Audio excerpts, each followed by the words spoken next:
This is my wife from Port Harcourt. We want to thank God for the privilege of connection and association. We've been following up this ministry since 2015. But by 2017, through my brother, Pastor Fidelis Alika, we got connected with Daddy. I just lost my mom May that year, and then by June, I had a dream, and God said, there's something coming, and you need to come under a higher grace. Before I knew it, the following morning, I got a text from him saying he has secured an appointment for me with Daddy in his office here in Abuja. I traveled all the way from Port Harcourt, came to Abuja here, precisely on the 14th of June, 2017, in the company of other ministers. When it was my turn, I got to Daddy's office, and then he asked, "Why are you here?" I said, "Sir, I'm here for mentoring and fatherhood." He asked me, "What's your conviction?" I shared few revelations I've had in the dream of the night, and while I was still talking, Daddy stood up from his seat in anger. He said, "Kneel down." I knelt down and poured oil on my head and laid his hand and said 3 words. He said, "Jubilee, speed in life and ministry." Before this time, we had been in ministry for 12 years, stagnated, nothing was happening. And then dropped a little seed, left Daddy's office, got to the hotel room. Somebody, as I got to the room, I heard the voice, "Don't touch this head." I refused water to touch this head that night and the following morning until I got back to Port Harcourt. Brethren, I discovered that before certain restoration will take place, it comes with pains. Got back to Port Harcourt. We had 2 associates that were working with me in the ministry. All they did, just getting back to Port Harcourt a week after, that word, Jubilee. Before we knew what was happening, while planning for the burial of my mom in the village, they scattered everything, broke into my office, removed everything, gathered the members, including children. They were reading from the pulpit offenses, according to them, I committed against them that they've been keeping for 10 years. It was so serious. Everything taken away. I texted Daddy up to about 4 times when all of that was going on, and he kept responding, "There shall be no loss, divine intervention." The same with Pastor Fidelis. He's aware of all I'm saying. Long story made short, finished the burial, to come back to Port Harcourt, nowhere to enter again to do ministry. They took away everything, changed the name of the ministry. They were going from, we had 9 branches outside that of Port Harcourt, went around distributing money, talking and campaigning against us. I asked God, "What do we do?" He said, "Go back to the house." That was why I sent you to him. I wanted you to come under a higher grace. Brethren, we stayed in the house for complete 1 year, 7 months. Everybody left except for my wife, the children, and few members.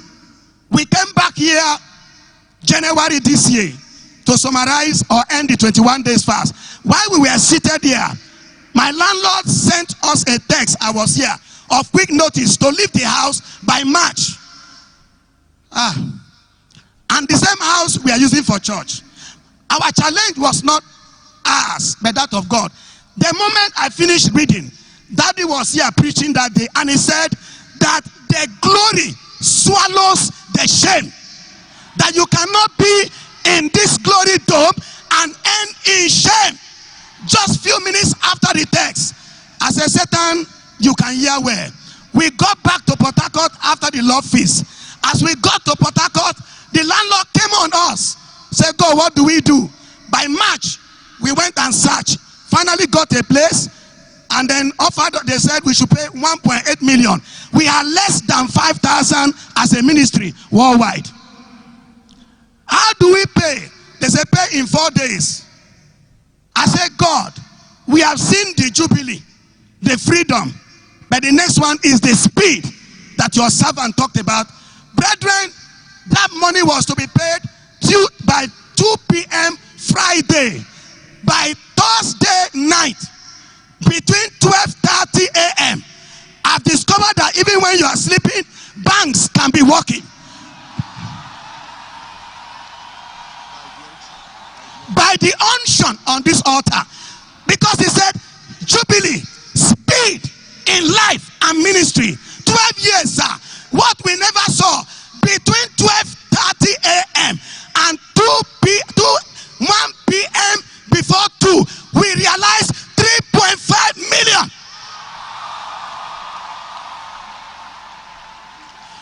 When they are paid for it, took delivery of the property, began renovation. We started by 4th of April and then continued. And it was dedicated. I called Pastor Fidelis. I said, the day God sent me to him, God told me, you may not be able to see his father, but as you see him, you have seen his father. So I called him. I said, you have to come and dedicate. He came straight from the May convention and dedicated. Brethren, after the dedication, we had nothing. Only about 20 chairs. After the dedication, that same first, somebody brought in 200 plastic chairs. Somebody brought equipment worth 2.3 million and brought in the church, and it was dedicated. Hallelujah. Number 2 testimony. Exactly a week, a month after the dedication, we came back from church on the Sunday, and by the Monday morning, my wife was afflicted. Less than few hours, she went into coma. We rushed to River State Teaching Hospital, where she was admitted. She was in that coma for 6 days. Doctor said, by the report and the diagnosis, that one of her kidneys are packed up, that they have challenged it twice and is no longer functioning. So that if she will ever live a normal life again, if she manages, if she comes back, it was under probability that she will have to do a kidney transplant. I texted Daddy. The thing went to his phone, but there was no response. But I was sure MTN delivered it. So as far as it was delivered, I was satisfied. And so I called Pastor Alika, and he told me something. He said, when she comes out. So I picked that word from Pastor Fidelis. When she comes out. So I knew she will come out. I went to the market the 3rd day in the coma, bought 2 chairs, took it to the church. I said, hear me. I see my father in the Lord with mommy sitting by his side. You will sit by my side. You saw the shame. You saw the humiliation with me. You saw the pains with me. You will see the glory with me. No other woman will sit by my side. I went to the hospital. I put my ear in her, my mouth in her ear. I said, your chair is waiting for you in the church. You must come back. We did 2 times dialysis. They said we need to do dialysis thrice a week. We did the second one. We came back. Brethren, Makoya, it is good to be connected. Daddy said, the mantle of your prophet, that goes your battle. The 5th day, I was lying in the car in the hospital, exactly 1 a.m. My eyes opened in the dream of the night. I saw legions of angels. I mean, not angels, demons. They gather everywhere. And they say, look at him. He thinks he has succeeded. We will silence him for life. We will take away his wife. While they were coming, brethren, in their midst, the giants screamed, look at who is behind him. Look at who is behind him. Look at who is behind him. It's a kingdom principality. When I turned, I saw Daddy. This building is not tall enough. His glory dome is not tall enough. His size and he smiled. They all jacked back, ran away. He looked at me. He said, go. Who is, he said, Father Mike is your feather. Go. Hold that mic. Hold that, Okaja. Hold that mic. So that we don't miss what's going on. To summarize it, to To summarize it, Daddy, after I saw Daddy, he said, your father is your feather. Go. And these demons all jacked back. As I turned, he smiled and said, you remember what happened in your dream? That was after we left his office 2017. In the dream of the night, Daddy gave me communion, and I begged. He said, go and meet your mother. Telling my wife, go and meet your mother, let her do same. Mommy gave her communion in the dream. So he reminded me of that experience we had, which he was not aware of. So he said, that is why I said go, because anything that does not happen to us is not permitted to happen to my children. Brethren, as I woke up, it was 3 a.m. As I got to the ward, my wife, after 6 days in coma, the picture is here, jacked back to life. Jacked back. Not only that, the doctor said, before she came back, sir, the first communion service we had in the church while she was still in coma, something said, leave her there. Your father talks about rugged faith, and so the son of the elephant cannot be born and beg for size, because the DNA of size runs in their body. I left her in the hospital, went for that communion. By the time I came out, I got 15 calls, and I came, the doctor said, are you normal? You saw your wife and you went for church. I said, doctor, sir, with due respect, I am not normal, because where I am coming from, we are not normal. We are supernatural beings. Doctor say, are you normal? He said, with due respect, I am not normal. He said, I can see. I said, yes. After that, then she came back. Sir, when they ran the test again, the same consultant that said this kidney has packed up, that she will never live a normal life except transplant, looked at the result. He said, I can't believe it. He sent up for the second one. He said, I can't believe it. He kept us because of the result another 2 weeks in the hospital, and yet everything the same. Then he said, I now understand why you said you are not normal. I now understand why you say you are not normal. Everything, kidney that failed, kidney that packed up, returned back. He said the kidney is functioning at optimal. You can go, and here we are, to the glory of God, for the privilege of connection. What we didn't see 12 years of finance and favor, less than 2 months. Pastor Fidelis was there. What you didn't see 12 years in ministry, we saw it under 2 months because of the word speed.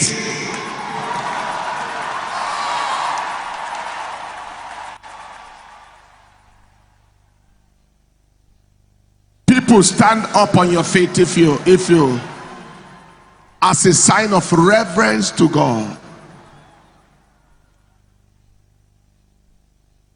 I told people, I said, if I didn't believe in the power of pastoral, mentoral, and prophetic cover, by what I saw and I have seen and I'm seeing, I have seen in those that God gave me the privilege to affect, if there is no other person that has any testimony to the effect from what I saw in the lives of people that were zero, that God gave us the privilege, I overbelieve it. I was preaching in a church in Port Harcourt the other day. I said, the reality of prophetic cover, fatherhood cover, is overwhelming to me now. His testimony is too full of many things to learn. A horde of demons gathered because the wife's challenge was orchestrated from the pit of hell. I wouldn't be surprised if those demon-possessed associate pastors had the hand in the occultic manipulation to kill that wife, I won't be shocked. They gave her end-stage kidney disease, end-stage renal failure, end-stage. That is 2 kidneys totally dead. Any chance of life will be a kidney transplant. Without a kidney transplant, death. She was already in coma from toxicosis, already in coma. 6 days. Then the demons arrived and said, where do you think you are going? You think you are going to celebrate? We are going to kill your wife and render you voiceless forever. Then one of the demons who saw said, wait, see who is behind him. There is somebody behind him. And he saw his prophet, and he looked and saw his prophet in the realm of the spirit, taller than this building, massive, and looked at those demons and they evaporated. I like this kind of God. The mantle that is behind you determines the battle you can handle. There are so many people who submit by mouth and not in reality. There are those who are just there for association, not impartation, not for destiny transformation. I am among them. It was not his case. Beloved, those demons couldn't succeed. And then began to remind him of a dream he had. Remember the dream you had where you served your wife, yourself communion, and I told you that what cannot happen to us can't happen to you. Do it now. This is for this time.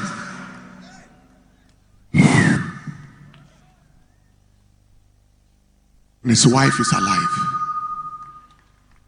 Listen, I said this testimony is full of lessons. And this is a good husband. He said, my wife wake up and sit beside me like the way my mother-in-the-Lord sits with his husband. Both of us pass through the pain and the shame. We must see the glory together. You don't know that there are men who wish their wives dead so they can be free to marry who they have been eyeing.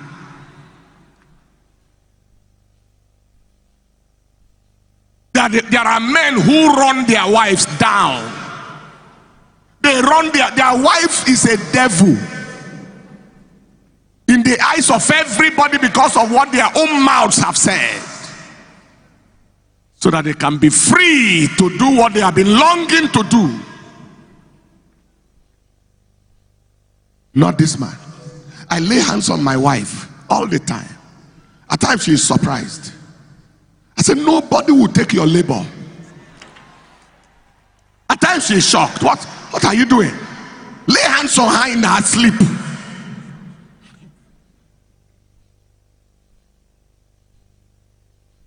Are you following what I'm saying here today?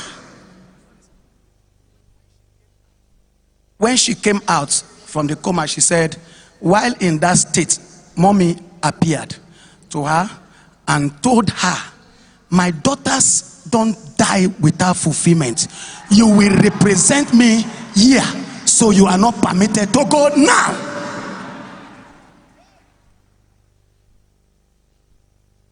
Authentication of prophetic cover. The word he said, I said to him, I can't remember for life. Speed, jubilee, speed. What was the next one? Jubilee, speed in life and ministry.